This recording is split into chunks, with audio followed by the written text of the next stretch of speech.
that clients get their hands on the materials as soon as they're available, and also get into a staging or a test environment that allows them to then recognize the change, determine how large it is for their organization, and how they could then train and communicate to it.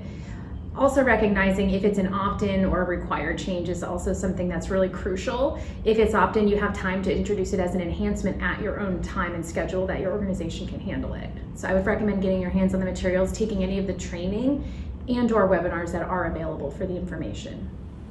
So for quarterly releases, I think it's a good idea to make sure that you've got someone who owns those releases. You know, generally your vendor is going to give you advance notice of when the release is coming and when it's going to be available in a non-production environment for you to start exploring. It's good to explore not only to figure out potentially, you know, where things could go wrong with the new release, where you need to update configurations, but also there might be a feature that you've been waiting for that's available in that release. And so you'll want to start planning for turning that on as soon as possible. Make sure you review the documentation that comes out.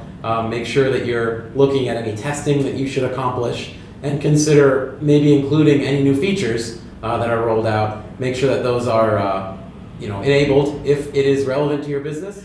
You'll want to identify key stakeholders since they'll be important to the decision-making process for any changes that are coming up in the release. The second thing is to take advantage of any vendor resources. So this could be documentation, any webinars, and then a discussion board if there are people posting questions or maybe issues that are coming up as a result of the new release. And finally is to do regression testing, just to make sure that your current processes aren't being broken by the new changes.